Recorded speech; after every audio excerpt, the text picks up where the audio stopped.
पूजा अपने घर की बाहर हमेशा साफ सफाई करती रहती थी। एक दिन वो कुछ बीज लगाती है और उनसे मटर का पौधा निकलता है। पूजा की खिड़की के बिल्कुल पास वो पौधा लग जाता है। पौधे पर छोटी छोटी मटर की फलियां निकलती हैं। उनमें से 4 पहले मटर के दाने बहुत कच्चे होते हैं, जिन्हें पूजा की खिड़की साफ दिखाई देती है। वो रोज पूजा का गाना सुनते हैं और मजा करते हैं। वाह, पूजा कितना अच्छा गाती है ना? हाँ, बहुत सुंदर। सभी को उसका गाना सुनने में बहुत मजा आता है। लेकिन एक मटर की फली का दाना सबसे ज्यादा पूजा को चाहता है। वो हमेशा खिड़की के पास पूजा का इंतजार करता रहता है। कब आएगी पूजा? सारा दिन निकल गया, आज वो नजर ही नहीं आ रही। एक दिन पूजा की तबीयत बहुत खराब हो जाती है। मटर की फली का दाना देखता है कि घर में डॉक्टर आ रहे हैं, आसपास के पड़ोसी आ जा रहे हैं। वो 2 महिलाओं की बातें सुन लेता है। अरे बहन, पूजा की हालत तो सही नहीं लगती। ना जाने क्या हो गया है इसे, बिल्कुल बात नहीं करती, बिस्तर से उठने का नाम ही नहीं ले रही। डॉक्टर तो कहता है इसकी इच्छा शक्ति पर ही सब निर्भर करता है। ना जाने ये कब ठीक होगी। बेचारी माँ का रो रो कर बुरा हाल है। मटर का दाना जब ये बात सुनता है तो भगवान की आराधना करने लगता है और पूजा की तंदुरुस्ती की कामना करने लगता है। एक दिन खूब तेज तूफान आता है। अपनी इच्छा शक्ति के कारण वो मटर की फली का दाना सीधा पूजा के कमरे के अंदर जा गिरता है और उससे बातें करने लगता है। पूजा, उठो, तुम्हें क्या हुआ है? यूं क्यों लेटी रहती हो? आखिर बात क्या है? मुझे देखो, मेरी इच्छा शक्ति मुझे तुम्हारे पास तक ले आई और तुम बिस्तर से ही नहीं उठ रही हो। पूरा जीवन तुम्हारे सामने है। उठो पूजा, उठो, तुम्हें उठना ही होगा। पूजा मटर की दाने की आवाज सुनकर धीरे धीरे अपनी आंखें खोलती है। वो देखकर हैरान रह जाती है कि मटर का दाना उससे बातें कर रहा है। तुम बात कर सकते हो? ये कैसे हुआ? और तुम यहाँ कैसे आए? ये मेरी इच्छा शक्ति है, इसीलिए तुम्हें भी अपनी इच्छा शक्ति को जगाना होगा। हम सब के अंदर वो है, मगर उसे जगाना इंसान के अपने अंदर होता है। कोशिश करो, उठो, जागो, अच्छा खाना खाओ, पानी लगातार पियो। धीरे धीरे तुम बिल्कुल तंदुरुस्त हो जाओगी पूजा। धीरे धीरे रोज कहने पर पूजा उसकी बात मान लेती है। मटर की फली के दाने को अपने खिड़की के पास छोड़ देती है। अब तुम यहीं रहो, मैं खाना भी खाती हूँ, समय पर पानी और दवा भी लेती हूँ। उम्मीद तो है धीरे धीरे ठीक हो जाऊंगी। क्यों नहीं, तुम जरूर ठीक हो जाओगी। पहले से तुम बहुत अच्छी हो चुकी हो। धीरे धीरे पूजा तंदुरुस्त हो जाती है। एक दिन बरसात के बाद पूजा का ध्यान अपनी खिड़की पर जाता है। वो देखती है कि मटर का दाना अब फिर से एक पौधा बन चुका है। वो उसे रोज पानी देती है और उसका शुक्रिया अदा करती है, क्योंकि उस मटर के दाने ने ही उसे इच्छा शक्ति हमेशा बनाए रखना सिखा दिया था। जादुई आम का घर। सोनपुर गांव में रघु नाम का एक आदमी रहता था। वो अपनी बेटी प्रीति के साथ गांव में अकेला रहता था। प्रीति जब 2 साल की थी तब उसकी मां की एक बीमारी के कारण मृत्यु हो गई थी। गांव के सभी लोग रघु से दूसरी शादी करने के लिए कहने लगे। अरे रघु बेटा, बहुत दुख हुआ तुम्हारी बीवी की मौत का सुनकर, लेकिन बेटा तुम्हारे आगे तो जिंदगी पड़ी है और तुम्हारी बेटी भी तो अभी छोटी है।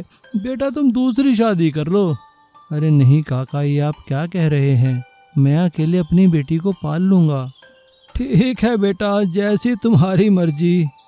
रघु अपनी बेटी को अकेले ही पालने लगा। देखते ही देखते काफ़ी साल बीत गए। प्रीति अब 10 साल की हो गई थी। गांव के लोगों की देखा देखी प्रीति भी अब अपने पिता से दूसरी शादी करने की जिद करने लगी। अपनी बेटी की जिद के आगे रघु की एक ना चली। रघु ने सुनीता नाम की एक औरत से दूसरी शादी कर ली। देखने में तो सुनीता बहुत खूबसूरत थी, लेकिन वो बहुत ही लालची और गुस्सैल थी। वो रघु के पीठ पीछे प्रीति के साथ अच्छा बर्ताव नहीं करती थी और उससे घर का सारा काम करवाती और उसे पढ़ने भी नहीं देती थी। अरे अरे अरे, फिर से काम धंधा छोड़कर पढ़ने बैठ गई तू। चल छोड़ इसे और चलकर खाना बना। हाँ, ऐसा कई सालों तक चलता रहा। प्रीति ने अपने पिता से कुछ नहीं कहा। वो अपने पिता के आगे हमेशा खुश रहती थी, लेकिन वो अपने दिल की बात अपनी एक सहेली मीना को बताया करती थी। वो मीना से बाजार में किसी न किसी बहाने से जाकर मिला करती थी। मीना भी प्रीति का खूब ख्याल रखती थी। लेकिन एक दिन जब बाजार में प्रीति सब्जी लेने गई और वो मीना से बात कर रही थी, तभी सुनीता वहाँ आ गई। सुनीता को ये देखकर बहुत बुरा लगा कि प्रीति उसकी बुराई मीना से कर रही है। सुनीता ने प्रीति को खूब डांटा और उसे मारकर घर ले आई। लेकिन प्रीति ने मीना से मिलना नहीं छोड़ा। एक दिन जब प्रीति बाजार गई तो उसे पता चला कि मीना की तबीयत बहुत खराब है। वो बड़े दुखी मन से घर वापस आई, लेकिन घर आते ही उसे एक और बुरी खबर मिली। उसके पिता की एक एक्सीडेंट में मृत्यु हो चुकी थी। ये सुनकर प्रीति को बहुत दुख हुआ। वो रोते रोते गांव के मंदिर में गई और भगवान के आगे फरियाद करने लगी। हे भगवान, ये मेरे साथ क्या हो रहा है? मेरे माता पिता तो आपने पहले ही छीन लिए और मेरी सबसे अच्छी दोस्त वो इतनी बीमार है। कुछ करो प्रभु। तभी न जाने कहीं से अचानक प्रीति के हाथ में एक आम आके गिरा। प्रीति ने उसे भगवान का आशीर्वाद मानकर खा लिया और उसका बीज जमीन में गाड़ दिया। अगले दिन जब प्रीति उठी तो उसकी हैरानी का ठिकाना न रहा। वो बीज देखते ही देखते एक बहुत बड़े आम के पेड़ में बदल चुका था। प्रीति उस आम के पेड़ पर चढ़ने लगी और वो ऊपर ही चढ़ती गई। देखते ही देखते वो बादलों के बीच कहीं गुम हो गई। बादलों के बीच पहुंचकर प्रीति हैरान हो गई। वहां पर एक आम का घर बना हुआ था, जिसके अंदर बहुत सारी सोने, चांदी और जेवरात पड़े हुए थे। तभी वहां पर एक दैवीय भविष्यवाणी होती है। बेटा, ये सब आपके लिए है, जितना चाहो उतना ले जाओ। प्रीति वहां से सोना चांदी ले जाकर बेचकर अपनी दोस्त मीना का इलाज करवाती है। कुछ ही दिनों में उसकी दोस्त मीना ठीक हो जाती है और प्रीति को भी एक अच्छी नौकरी मिल जाती है। और सुनीता को सभी गांव वाले प्रीति के साथ बुरा व्यवहार करने के कारण घर से निकाल देते हैं। अब प्रीति अपने घर में खुशी खुशी रहने लगती है और अपनी दोस्त मीना को भी अपने साथ ही बुलाकर रख लेती है। मिट्टी की मुर्गी, सोने का अंडा। रत्ना एक दिन जिद करती है पैसे जमा करने के लिए एक गुल्लक चाहिए। पिताजी पिताजी, आज घर आते हुए मेरे लिए गुल्लक ला दो ना। मेरे पास एक भी गुल्लक नहीं है। अपने जन्मदिन के दिन मैं उसे फोड़ूंगी, उसमें ढेर सारे पैसे निकलेंगे। मेरे सभी दोस्तों के पास बहुत सुंदर गुल्लक है। वो चौराहे पर ना बहुत अच्छे मिट्टी के बर्तन बनाने और गुल्लक बनाने वाला बैठता है। पिताजी, आप मेरे लिए ला दोगे ना? बहुत शैतान हो गई है, अभी से इस उम्र में पैसा जमा करेगी क्या? ठीक है, शाम को आते हुए ले आऊंगा। रत्ना के पिताजी एक बहुत बड़े सुनार थे। वो घर आते समय शाम को बहुत सारा सोना घर ले आया करते थे। एक दिन उनके पास एक ग्राहक के अंडे बने हुए रखे थे, जो कि सोने के थे। इन अंडों को घर ले चलता हूँ। इस तरह दुकान पर छोड़ना ठीक नहीं, आजकल बहुत चोरी हो रही है। सेठ अंडे अपने थैले में डालकर घर की तरफ आ रहा था। सेठ को याद आता है कि रत्ना ने एक गुल्लक मंगवाई है। ओहो, याद आया, चलो रत्ना के लिए कुछ ले ही लेता हूँ। वो रत्ना के लिए गुल्लक वाले से एक मिट्टी की मुर्गी ले लेता है, जिसमें पैसे जमा करने के लिए गोल छेद बना हुआ था। सेठ उन मिट्टी की मूर्तियों में कमियां निकाल रहा था। अरे कोई भी अच्छी नहीं है, इसकी नाक बड़ी है। अरे इसकी आँख तो बिल्कुल बेकार है। ये रंग अच्छा नहीं है। हाँ, ये ठीक लगती है।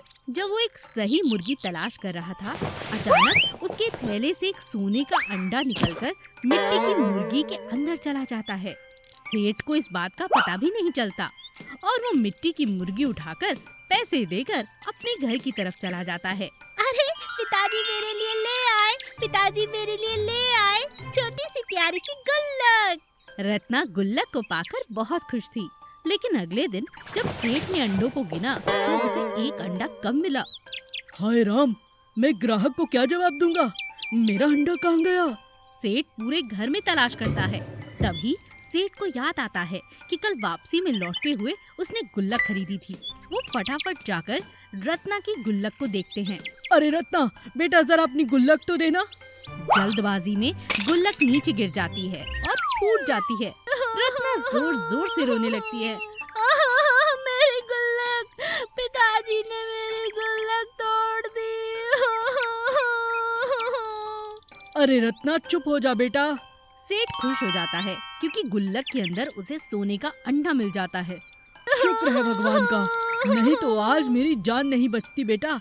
चल, मैं तुझे अभी एक नहीं 2 गुल्लक खरीद कर दूंगा। हाँ चल चल। पक्का? हाँ बेटा चलो। रत्ना अपने पिता के साथ गुल्लक की दुकान पर जाती है और 2 मिट्टी की फिर से गुल्लक ले आती है और अपने पिता से कहती है, क्या ये वाली गुल्लक भी सोने का अंडा देगी पिताजी? रत्ना की बातें सुनकर उसके माता पिता जोर जोर से हंसने लगते हैं।